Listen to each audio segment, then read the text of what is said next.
All right, welcome to Leaders in Lending. Today I am joined live and in person. Wonderful to do that by Aaron Rykowski from WesBanco and Jennifer Ruggiero, I got that right, from M&T Bank, from the CFPB committee of the CBA. So there we go. So I guess we're going to talk about CFPB. Yeah. Should we do it? Let's do it. You guys have had your meeting with the committee, so I'm curious, what are the topics that are most top of mind for the committee these days? Like there's a lot going on in the world of banking. Some of it is, I think, distracted from conversations around the CFPB, at least temporarily, but I know it's still top of mind for you guys. What are the topics of conversation when you guys get together?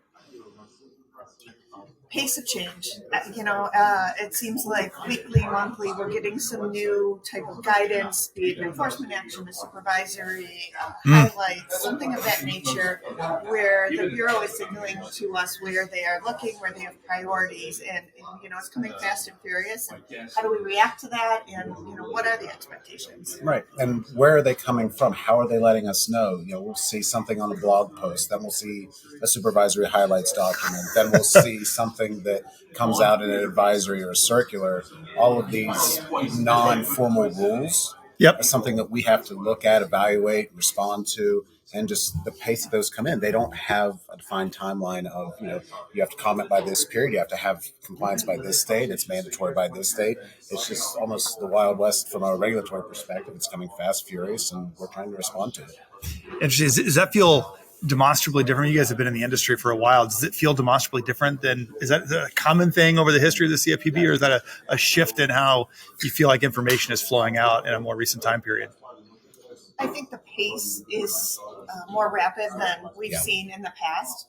And, they've always had different tools available to them and have, we've sort of been able to read the tea leaves based on those various ways in which they communicate, which is helpful in a lot of instances. But I think the pace is different than it's been in prior years. No, I agree. I think the pace is a lot faster. There's a lot more change that's being signaled through these different pronouncements. And let's face it, the rule writing process, it takes time. It's slow. A lot of times intentionally. Right, exactly. There's a lot of comment. There's time to evaluate all the comments. It's looking at the proposals. It's looking at the final rules, implementation timelines. And they've been very aggressive over the last several years, and I think they have a lot they want to accomplish. And what best way for them to try to move that needle without going through that long, drawn-out process is through advisories, through supervisory highlights, through either consent orders or other tools that they have. Interesting. Do you think there's an element of the political timeline? I mean, there's elections coming up before long. The director is not permanent a position. They can be fired at will. There's, I think, a little bit of what can we sneak in? What can we get done in the time we have left before maybe there's a changing of the guard? I don't know if that's driving some of the pace. I think each director has things they want to accomplish, right? The consumer protection, very valid. And, the banks have the same mission, right? Do what's right by our customers. And so, to that point, though, these formal rulemakings and things take longer than someone may have the position. So they do want to use the different tools available to drive their policy and what they believe is the right thing to do from a consumer protection standpoint. So I think it's to be expected, when that changes, when the leadership changes, it does, though, then potentially when they're not formal rules, right? We have to pivot. And okay, now what is this next leaders' priorities, and sometimes that can be a challenge. And especially when there's a change in administration from one party to the next, it's been more customary with this agency that the director steps down because they know that the new administration is going to appoint their own director. So, and Jen's absolutely right. I mean, everything that they're doing now can be easily undone by somebody from the other side of the political spectrum. So, as bankers, we have to look at that and evaluate how that's going to change in 2024. Yeah, I mean, there's some things they're doing in the formal rulemaking process, but many that are a little less. So little. One of the other topics of conversation I know you guys had was around the clarity of expectations being conveyed. Talk to me about how that kind of clarity or lack of clarity on exactly what the expectations are impacts the way you think about responding or dealing with those things as a bank. I'll take that one first. So, I mean, we really, I think, depending on the topic, we do get a lot of mixed signals. And I think, with the Bureau may say, one of the other layers of complexity, the Bureau may signal one position on a particular topic, while our prudential regulators, who still have some compliance oversight of our For sure. organizations, even though we're larger, they have another take on it. So we're evaluating what's the best strategy, which master do we serve, which interpretation trumps, and there isn't a lot of clarity. Sometimes we'll see pivoting back and forth or different messaging even from the bureau related to the same topics. Overdraft has always been one where they'll say one thing and then they'll say something a little bit different their next pronouncement, then they'll go back to the prior one the next time they release information on that topic. But it's really hard for us to nail down exactly what they want us to do at some points. Do they want us to take this new interpretation and roll it forward? There's been times where they tell us, okay, we have a new interpretation. Now you need to look back and retroactively apply that. That's very difficult for us. And if they do that, well, how far back? 3 years, 5 years? There's no clear standard on this. And as compliance officers, we've always been historically very good at, you tell us a rule, whether we like it or not. You tell us a rule, you tell us a standard, you tell us a timeline. We'll put it in place and we'll do it. But this mixed messaging and inconsistent messaging is harder for us as bankers to deal with, as compliance officers, to explain to our leadership teams. Yeah, you said it perfectly. Okay.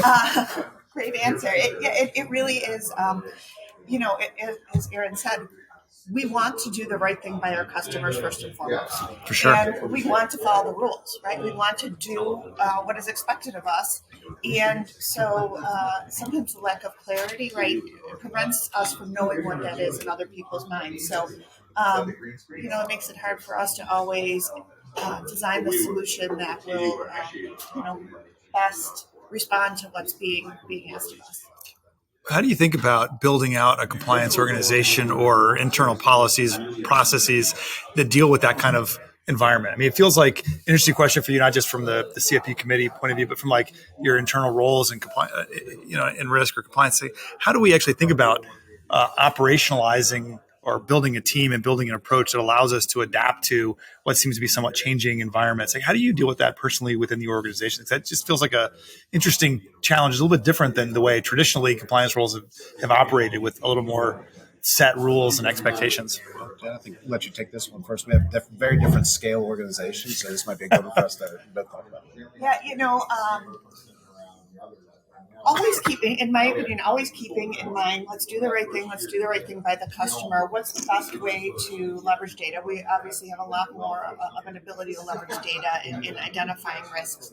So I would say one of the things, though, maybe not a direct answer to the question, but one of the things that I find challenging, and I think a lot of the folks in the committee find challenging, is the impact on the teams and the human capital element of it. Meaning, having folks constantly pivot to the next thing, and there always being potentially the next fire drill to deal with, can take a toll on the teams. And so keeping focused on all the good we're doing for the consumer, for the bank, the value we're adding, and keeping that front of mind. And, we can't solve every problem at once. So let's tackle the big ones. Let's make an impact. Let's do the right thing. And so keeping that message and keeping the team positive and focused is also really important in a regulatory environment that is dynamic. Yep. And I think from my standpoint too is ingesting it as a compliance organization and keeping our team engaged and keeping them from getting almost burnt out with the pace of change. And for me, it's not only that, it's how do we disseminate this information to the right leaders across the organization? So how do we take this information? We can do anything we want with it in our compliance organization. We can report it. We can tell our board and management, hey, this is what's coming. This is how they're interpreting things. But unless we get it down into the leadership of our business lines that are dealing with our consumers and making product decisions and working with us on implementing these changes, it really doesn't matter. So having a strategy to get that information across the organization into the right people's hands in a way that is going to be meaningful for them, that they can understand it, and to the best of our ability, clarify what those new or changed regulatory expectations are. That's absolutely critical to navigating this pace of change and this style of change. Yeah, it really, I would also add understanding the business, really understanding how they operate, how they serve our customers, and having risk people that really have a deep understanding of that to help them solve, right, to really partner with those business folks and how can we meet the regulatory expectations, but help our customers and also stay within the business model. And so that level of integration, that level of product knowledge has become more and more important from a risk perspective than maybe 10 years ago when, sort of knowing the rules and not being as integrated was a way to success. Yeah, the other thing that occurs to me that's interesting, it was a learning for me coming from the technology space into the banking, space. Like, I kind of expected there to be easy, just rules. Like, is this allowed? Yes, no. And the reality is it's more like, if I do X, how much of a risk am I taking? There's someone that's like, no risk. And there's someone like, well, you're likely to go to jail if you do that. But the vast majority fall somewhere in the middle where it's like, well, it's not like a black and white. There's a lot of areas that are a little bit gray. And I think that figuring out how to work with business owners across the organization and help them understand where in the shades of gray they can be and how that lines up with business priorities or other expectations, and where are we comfortable taking a little more risk and where are we comfortable taking a little less risk. That's interesting because I think so often the lines of business just want like, can I do this? They want a yes, no. And the answer is like, maybe. Well, that's risk probably okay if you do these other things as well. And I think I'm curious how you think about managing that grayness across the organization. That kind of, it's not a clear yes or no. There's like, this is a risk. Here's some mitigation strategies you could take. How big a risk? Well, I got to find some way to quantify or help you understand. But it's very different than it just yes, good, no bad, simple answer. And I think it has to go down the line of business to be well executed, right? How do I think about making trade-offs between business, between risks on the compliance side, between mitigation strategies I could take? How do you think about integrating it and like kind of pushing that all through organizations? I feel like that's just such a critical thing these days and very different to your point than maybe it was 10 or 15 years ago. I would say, I don't mind starting there. Our business leaders from the top down are really sending the right messages around risk and risk management. And I would say more than ever, the business folks are as educated on risk as anyone else, right? So it's not looked at as here's risk management and here's the product folks, right? Yep. Those product folks are really as educated in risk. So the discussions I find to be pretty easy with the business. Here's what the rule is. Let's collectively make these decisions. There's usually, a group of the lines of defense at the table, the business partners, and really when we talk through things, it's rare in my recent experience that there's disagreement on what the right path is. So it's been, I'd say, such a level of education and, the message from the top of the house that risk management, is important and it's one of our strategic imperatives. So I think that has been a key to success. Yeah, and I think looking at where the change is coming in the regulatory landscape and where it has been coming, there is a lot that is black and white. You look at more traditional regulations. You look at TRID. Right when that came out, thou shalt calculate this way and thou shalt disclose this way. You're either doing it right or you're not. Yep. I mean, there's not much gray area in rules like that. Or when you're collecting HMDA data, or when 1071 drops later this week, it's a rule. Yep. This is how we have to. This is what we have to collect, and this is what we need to do. The gray area comes into the responsible banking, into fair lending, into UDAP, and where a lot of the bureau's current focus is. That's where I think our business line leaders, to Jen's point, I really think they are starting to understand more than ever what those risks are and how things that we're doing could be perceived. And in 20 plus years, I've never sat in a room where people are trying to figure out what's the most we can get out of a consumer. It's always what is the best for our consumer? How can they understand this? What's the right trade-off for this? How can we make this product better for them to make them want to come bank with us? And having them understand the perception of what we're doing, it's at an all-time high from what I'm experiencing as well. They really do grasp and are starting to grasp what potentially could be unfair, or what an agency could say is deceptive. And when they're building and designing the products, they're being very thoughtful of making sure consumers are getting a good value for any fees or for the services we're providing. Yeah, I love that point because it's one of the things that's come up. One of the themes there that's come up with a lot of my conversations is having the compliance and risk conversation early in the project, but like don't finish the project and then send it over for the stamp of approval with the like, yes, no, did we do it right? Like have that be an ongoing dialogue, either with the line of business owner that's savvy about the risks involved, but also with the compliance team, the risk team, as you're developing a product, a project, a strategy, a marketing team. Let's not like finish the whole thing and then toss it over the fence and hope it comes back stamped yes.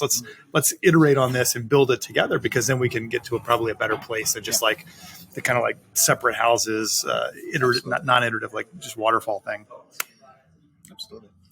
I know you guys had also mentioned the topic of fair banking and credit reporting as a topic that came up with the committee. Talk to me about what was the topic of discussion there? What's going on in that space?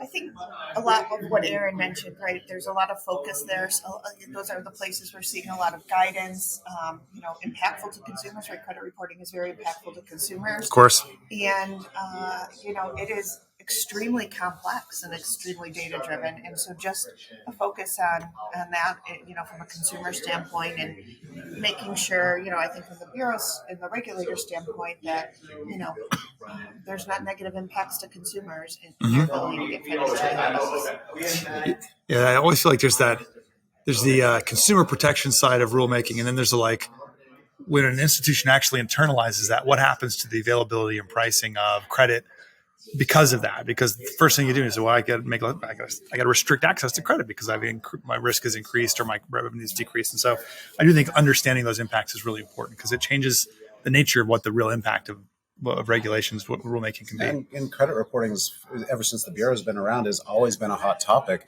and it's always a hot topic with consumers. That's one of the leading, if not, I haven't looked at it in a while, but if not the leading source of complaints in the CFPB complaint pool is credit reporting. And it's something that as banks, we're furnishers. So we have, in its simplest term, one responsibility and obligation under FCRA: report accurately. That's it. We don't ever have to report, but if we do, it's got to be accurate. But once that data leaves us, it goes out to the bureaus, it goes in their black box, and consumers don't understand the impact that something that is going on with one of the major credit bureaus has on their scores. Whether it's utilization rate, whether it's an inquiry, whether it's something that happens completely unrelated to us, or something that we've dealt with some of our customers. Why did one of my scores go down, but the other two didn't? And we don't have an answer to that. We report the same thing to all the bureaus, but that's still a pain point for a customer. Yeah, well, even their scores are different among the bureaus. Yeah. Go, why? Well, it's not different. A great answer, and you don't have any insight into that. No, we don't, and we can't tell them why their score was 800 for a car loan and 756 for a mortgage. Depending on what product they get, their score could be different with the same bureau. Yeah, for sure. Was there any discussion of some of the newer products? I think BNPL here in particular that are not currently furnishing, and yet I would argue in many cases represent a substantial enough payment obligation on behalf of the consumer that when you're thinking about pulling credit as a credit underwriting group, you're going, I would like to know that these obligations are on this. Like if that were a loan, I would know that there was a $200 a month payment that was due that would impact my assessment of credit worthiness, of ability to repay, and yet those things aren't being reported often to the bureaus. Has that been a topic of conversation? Not so much. Not so much. I'll have to call the credit people and see if they're talking about that. So things like that could help us make more informed decisions when we're looking at a consumer. For sure. And they could also help consumers. You're talking about there's a lot of people that are blind, credit blind. They're credit invisible because they're financing through a buy now, pay later.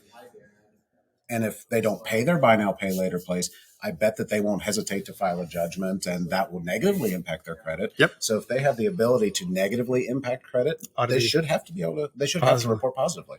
Yeah, there's certainly a movement I see underfoot for more of the large payment obligations to be listed. I mean, like your cell phone bill, it's often not credit. Your rent and utilities, which again aren't credit, but they're like consistently paying those is a good indication. It's something that is certainly valuable information for people making credit. Because rent is, if I own a house, my mortgage payments get reported. If I don't own a house, my rent payments, which are basically the same thing, don't get reported. And that just seems, and there's ways, obviously, there are bureaus that report some of this, but it's not commonly available. Right. And it's a topic I know on the underwriting side because would help me get access to consumers that don't have thick files. And young consumers now are very likely to stick with debit cards instead of credit cards. And I talk to some of them, they go, I don't want to get myself in trouble with the credit card, Jeff. I go, I know, but you realize if you don't put anything on credit, when you want to buy a car, you're going to have no credit history. You're not going to have a credit score that qualifies you for a loan. And they're like, I didn't know. Better go get that credit card. Just pay it off. Just pay it off every month. Are there changes, or when you look at this landscape, what are the things advice you would give to banks about how do I prepare for what's coming ahead? How do I lay the foundation for being adaptable? Like, what's the advice you would give to bankers in the space who are trying to be ready for, the world that's coming ahead of us in the next couple of years? I would say just simply breathe. There is change coming, but we can't breathe. Control, we can't. It's good advice. Always. We can't control the pace. Yep. Control what we can control, and understand we can't boil the ocean. We can't get all of it done at once. So the pace is going to come. Change is going to come. We don't necessarily know when. I mean, with the exception of things like the small business report, 1033, or things like that that are already out there. But those are following the formal rulemaking process. Right? But for those other things, we know they're going to come. When they come, breathe, read it. And we heard something earlier today, and it was actually in one of our forum sessions. Look through the tone, look through the rhetoric that the press release has in it, and get to the underlying substantive issue and how that impacts your institution, not just the tone that's coming from DC, whether it's the CFPB, FDIC, OCC, whomever's putting out the release. Really focus in on what they're trying to get at and evaluate your product and service based on that, not on the, they're just piling onto the industry part of it. We get that. Look at the underlying issue. It's funny you said breathe. When my original version of my notes, it doesn't say it here. Breathe was what I wrote down too. So that's funny. All right, consistent advice. And the other thing I would say is add staff now. Stay staffed up. The pace isn't going to change for a while, and and be mindful of your teams, and make sure that they're breathing and that they're thriving in this environment, and invest in their well-being. The other thing we heard today that I would say is continue to focus on complaint data. We've heard that from almost every speaker and every forum we've been in. That is such a key to unlocking risks, and we know the bureaus, we know agencies use it. So continue to really mine that, and as more data becomes available, as more technologies, tools become available, leverage them to mine data, because that is what I think will be the key to getting in front of future issues. So I got two things to follow up on both of your answers. We'll start with yours, which is you talked about the underlying issues versus the tone. And I noticed this recently, and I'm curious if you have other examples of it, but like there were lawsuits brought by the New York State, DFS, and Attorney General against various automobile lenders, right? Mm-hmm. I remember reading the tone of the press release was like angry, expensive loans. And then I went, what are they getting sued for? I went, oh, they didn't disclose fees. I went, well, that's different than unaffordable. There was like this kind of like message of we're unhappy. And certainly I told my team, I know we're not doing the things that are wrong, but you should be looking at the tone too, because they are worried about putting people on unaffordable loans. But it was interesting to notice the difference in focus on what the press release might have said, what the statements were that we were unhappy about. And then you go, well, what were the actual findings of things that was done wrong? You go, it was really lack of disclosures, lack of clarity. And that's a very different thing than unaffordable loans or ability to repay, even if that's some of the rhetoric that's coming out of the top of that. So it is interesting to see that those are not always aligned. And how do you think about the value of what they're saying, which tells you a little bit about where they're coming from, and the value of what they're actually making an enforcement action about or giving advice about, which is a different thing sometimes than what's being said at the top of the release. No, absolutely. The words, the tone, go down to about the third or fourth paragraph to you what the underlying issues are. Yeah, that's right. So you can almost look at the release, say, okay, this is the company, this is how much. Word salad, word salad, word salad. Here's what the real issue is. Meat and potatoes. Right. Let's skip the appetizers, right? And let's focus on the main course. What is the crux of the issue, and how do we need to evaluate our processes, not the rhetoric. It's the key issue. The key issues. Yeah, in the processes, I think the other thing the panelists said today was when you get to that meat and potatoes issue, don't think of it in a silo, whatever. In your example, it was related to auto lending. Think about that across your portfolio and what they're really saying there, and look at your practices against that. Yeah. Could be precursor to what's some other actions coming out. It may be the same they time. didn't disclose fees correctly for a student loan. Well, we don't have student loans. That doesn't apply to us. No, we have loans, and we have to disclose fees. Do we have fees? We do have fees. We should disclose them. them. So let's look at our practices and fee disclosure, even though we don't offer that product and service. That's right. Get to the meat and potatoes. How could it impact us? So the other thing I wanted to build on that you had mentioned, Jen, was this technology, because the idea that like I look at 1071, I look at 1033, and there's a lot of this. It's like it's not just process change or rule change. It's like, hey, we're going to need a technology infrastructure that enables us to actually support new use cases, new requirements moving forward. How do you think about the investments that you can be making today from a data layering, a capabilities, a technology capability to say, this is what we're going to need, whether it's evaluating complaints, as you talked about today, or whether it's getting ready for consumer access to financial records in the future, or collecting 1071 small business data? Like, how do you think about making sure the institution is prioritizing investing in the technology that enables you to do these things that you're going to need to do, maybe not today, but before too long, and you don't want to wait to the last minute to start that investment? Right. And get out in front of that. Absolutely. Couldn't agree more. And one of the other things, focusing here on compliance and risk, as you're going through those projects and partnering with folks, not only on the technical rules and what data we have to submit and that, but how can we leverage that data to help identify other risks? And where can that data be leveraged throughout the organization to bring together monitoring opportunities and other things of that nature? And, thinking about how powerful data can be, and the more of what we have and can bring into the risk and compliance programs, the better off we'll be in staying, in the same lane and at the same speed as other folks. Is that a skill set you're hiring for more in the risk and compliance areas, like data analytics? I feel like there's so much data now, and it's so powerful, but you have to have people who know how to interrogate it, understand it, ask the right questions of it. It's usually not so simple as just like, there's the data and it tells us something. It's like, you got to actually understand how to like kind of ask the right questions of the data to find out the insights you're looking for. And I'm curious if that's something you're putting in house on the compliance team. So you have like a risk team, so you have the ability to look at that directly, not relying on some data analyst from a product or wherever. Yeah, we are. We are definitely looking for folks. There's some folks on our team now who can sort of design those queries and think about the data that's available and where might that help us find risk for, even get back to the basics was another one of the concepts today, right? Make sure you're doing the basics well. So how can we leverage that data, make sure we're doing that? And we spend a lot of time with our data analytics teams as well, and really have built some great partnerships there too. They help us build, we can sort of think of how to get at the data, and then they will help us build it. And it's been a really fruitful partnership that we've started to leverage in the compliance space. And we're not hiring directly for that in our compliance organization, but we're hiring more for that in our organization as a whole, and partnering with that group, with our data analytics team. Say, this is what we're looking for. This is what we're trying to get at. These are the risks we're trying to mitigate. What do we have available? How can we design that? And then we're focusing on taking those numbers and trying to draw some conclusions and using our risk experts for that. And that getting back to basics, not a mentor that used the phrase blocking and tackling. You can't do anything unless you block and tackle. You get those base elements of your program, those base elements of your data sets, and understanding what you have. And we really have a big focus on that organizationally in getting those analytics teams up and running. Yeah, I love what you said too about like getting in front of like, here's what we're looking for and why. Because one of the things I've experienced is I've often sat like at the interface of like the technical or data people and the business people. It's like I've spent a lot of my career there. And so often I get a request from the business team that goes, I need X.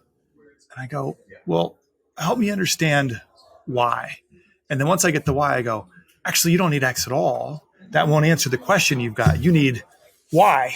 And Y is going to get to the thing that you really need. But if you have an organization or approach where you like to say, hey, I need a set of data. Can you give me a CSV with this stuff or graph this for me? You go, sure. And they could pass it back. And it's like, that may not actually like the skill of saying, hey, can I work with you to understand what I'm trying to understand, what I'm trying to get at, so you can help me understand where to look in my data and find that is so critical, versus saying, hey, can you give me a chart of this? And they go, sure.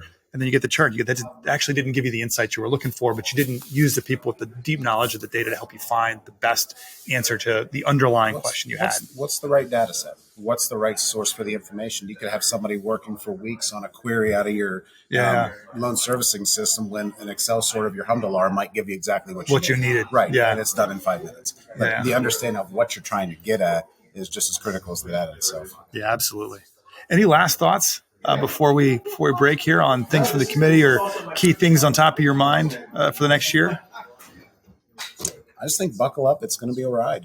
I mean, man, everybody that's coming through this podcast is saying that right now. It's a crazy year. You think, I think we've both been around for quite some time, and I can remember the biggest thing we've implemented in some time was the Dodd-Frank rules and TRID, the servicing rules. Those were massive, massive undertakings that were creating processes and practices that previously did not exist, especially in the servicing space. There were no rules prior to that, no formal regulatory guidance, regulations, anything else.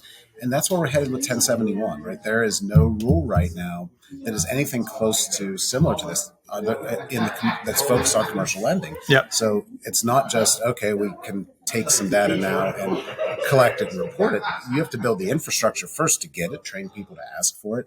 And it's going to be an 18 to 36 month thing. Rodeo of getting our hands around the data, getting our hands around the processes, the people, training, systems, the whole deal. And I think this is going to be one of the most complicated things that we've had to implement maybe in our careers. And couple that with modernizing the community reinvestment rule that this will likely play into. And we could have 3 separate data reporting rules going on at once if they don't time this correctly between HMDA, CRA, and small business. So it's going to be very complex just in those areas.